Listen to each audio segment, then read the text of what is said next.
Milind, welcome back to Outlier Academy. I'm thrilled to have you on for the 20-minute playbook section of your interview. Thank you so much for the time. Thank you so much for coming on. Thank you for having me. I want to start. We always ask people if they can share a recent fascination. What has been fascinating you? What can you not stop thinking about?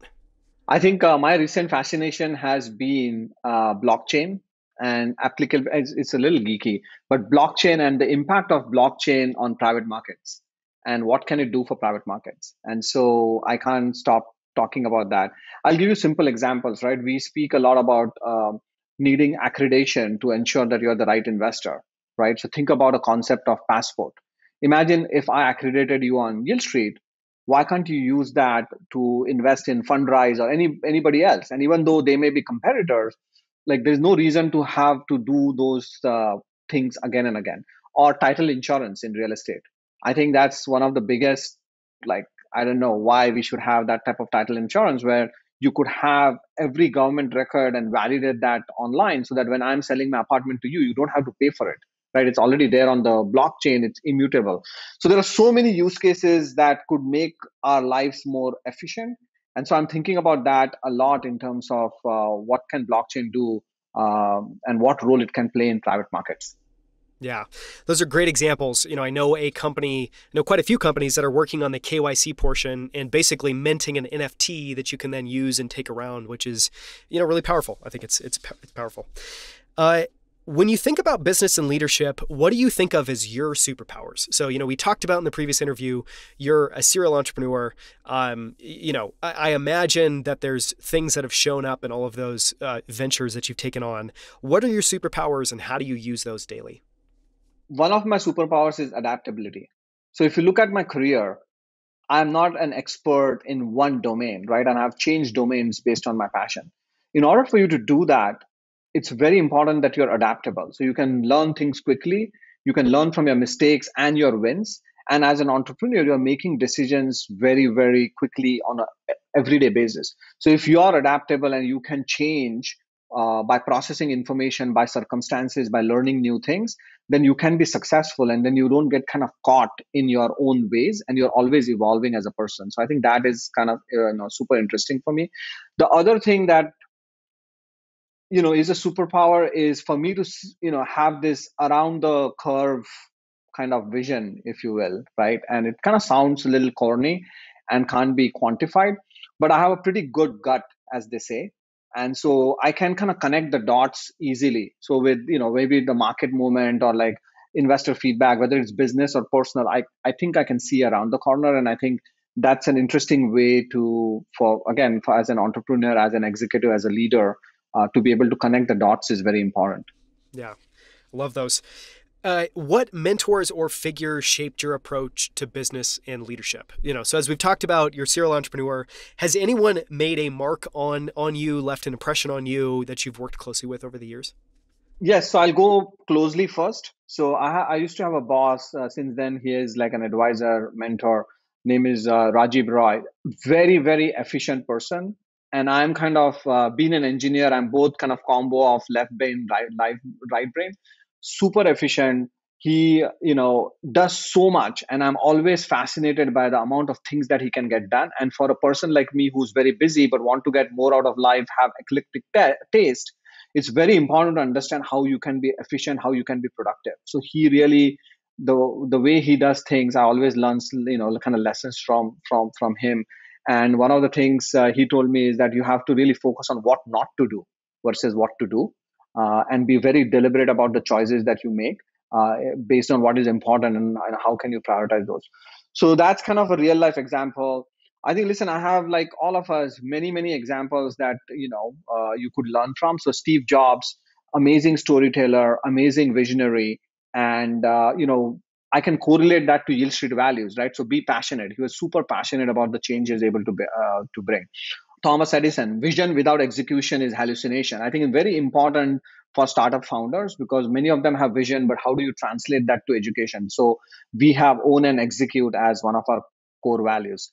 Elon Musk, you know, who can name his son as a math equation? So very, very bold thinker, right? Who can challenge the mayor of Miami to say, hey, I'm going to build a underground tunnel from Brickell to Miami in 30 million bucks? Whether he can do that or no, but at least to kind of put that stake out there. So as an entrepreneur, be bold.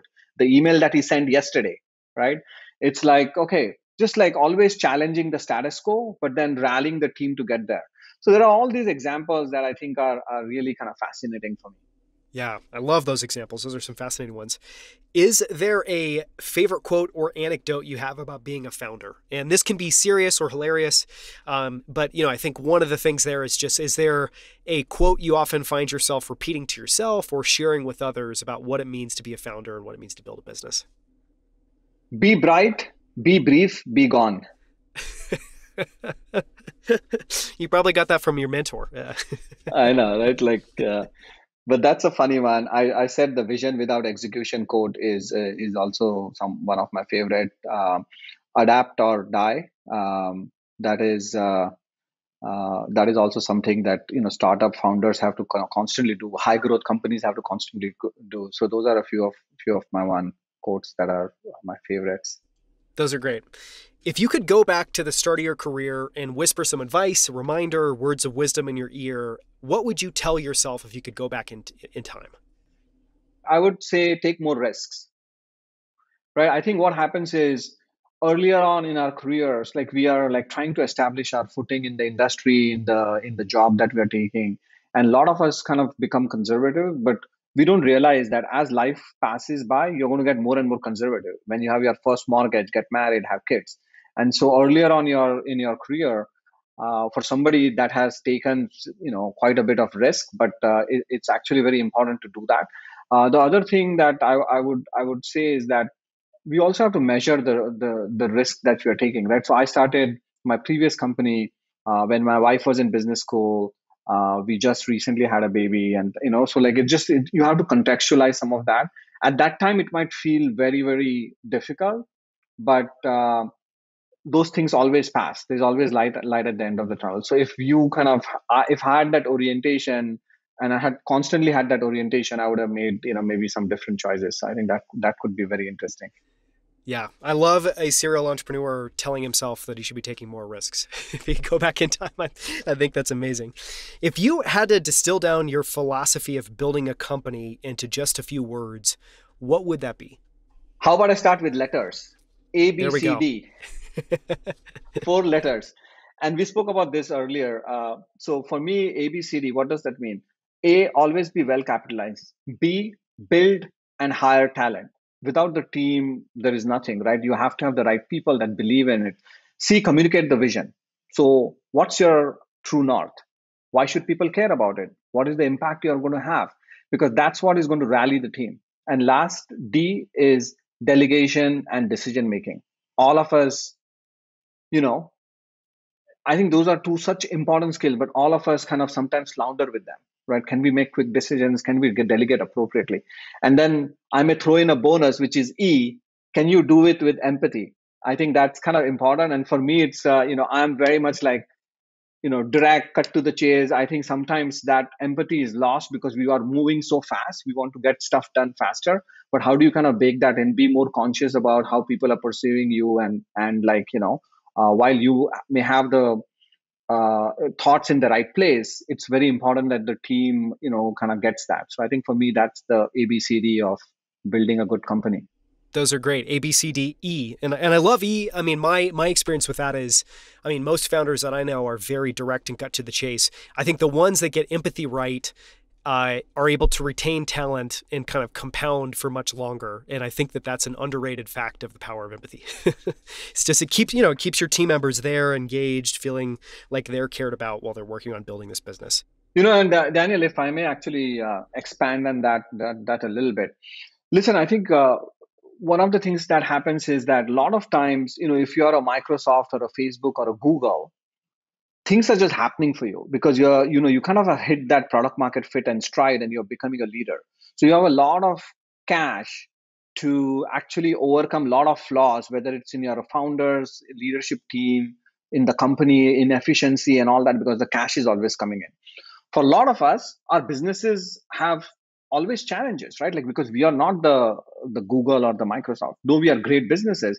And so that's where empathy can be very valuable, right? Because we model ourselves into like, hey, even like the Elon Musk example I gave earlier is like, okay, great, because he's, building very successful company in a completely different trajectory. If I send that email, I don't know whether my company would like really embrace that, meaning like, just because it's a different company, different ecosystem. And so I think the founders have to like be mindful of that, to kind of understand what are the strengths that you have as a founder and a company that you're leading, and it will not fit always other circumstances. I think that's so well said. I want to ask now if there's a book, article, or paper that you love that you find yourself recommending. I know a lot of founders have books that, they kind of use as a Bible or that kind of form an important part of how they think about the world. This can be about business. It can be fiction. It could be anything. What's a book, article, paper that you think more people should read? So this book I haven't read in a few years, but Leadership and Self-Deception is a great book, Harbinger Institute. 5 Dysfunctions of a Team. I'm reading it again, actually just in the this week. I've read it a couple times. It's very easy read over the weekend, 2-3 hours. Patrick Lencioni, great book. When it comes to money, Richest Man in Babylon, fascinating book. It's so simplistic. Again, a weekend read, but my favorite. Um, in terms of article, so listen, American Aristocracy is a fascinating article in the Atlantic. It came out 2-3 years ago, Atlantic style, very long, but talks about impact of money in a consumer's life in the US, and and what, how it creates chances for people, and how you kind of how people with means have so much greater power to succeed versus people without the means, and stuff like that, and how that has evolved in the last 50 years or so. Really fascinating. Yeah, those are great. For anyone listening, we will get links to those. Those will all be included in the show notes. You can find those at outlieracademy.com. And that's a good reminder. I haven't read The Richest Man in Babylon in a long time, so I kind of want to dig that up and read that this weekend. What tiny habit or practice has had the biggest positive impact in your life? Health-related, work-related, can be anything. What comes to mind? Yeah, I think from a habit perspective, for me, it's really a simple thing. It's just like a daily to-do list. I'm a person who thrives on like, ticking the box. And sometimes, you get so busy, but if you know that, hey, here are 2 or 3 things you need to do, like you feel happy about yourself. So I think that is something which is very important for me. The other thing is gratitude. So I think we get so busy and you don't give enough gratitude. So I use this app called Delightful to write 3 things that I'm thankful to. I don't do it every single day, but I try to do it. I think it is really important. We also have a props channel. Again, I don't go there every day, but if I'm there, and that's on the Slack, and so you say thanks to people that might have worked with you or done something on a real time basis, and I think that really creates a lot of positivity, because we're always they're bombarded with so much media negativity and like very polarizing situation, and so I think that's valuable to me. Yeah. Well, and you have a very high performing team, that's, I imagine, is very competitive. So I feel like you need to counterbalance that. And sometimes just leaving space or creating room for gratitude is a great way to do that. Last question. What is your favorite way to waste an hour? What guilty pleasure do you wish you had more time for? So many, man. So many. I mean, like, listen, watch more sports, just TV shows. I always feel that I'm like catching up, I'm multiple years behind on some of the shows. And so finding time for that. One of the challenges I have is now with shows with multiple seasons, right? Like, it's like once you get hooked on, you're like committed for so many hours. So like for me, I'm always grappling between like, should I even start it? Because, once you start it, like, it's like you're going to get sucked in. So yeah, I wish I could have more time for that. Yeah, well, amen. I'm with you, and I have the same struggle. It just feels like there's perpetually like 20 hours of things I want to watch, and I have about 30 minutes a night to try to get that in. Well, thank you so much for the time, Milind. Everyone listening, you can learn more about Yieldstreet, which is the company Milind and his co-founder Michael have been building for the last 7 years at yieldstreet.com. You can also download the Yieldstreet app on the App Store. Thank you so much for the time, Milind. It's been so much fun to have you on. Thank you so much for having me, Daniel.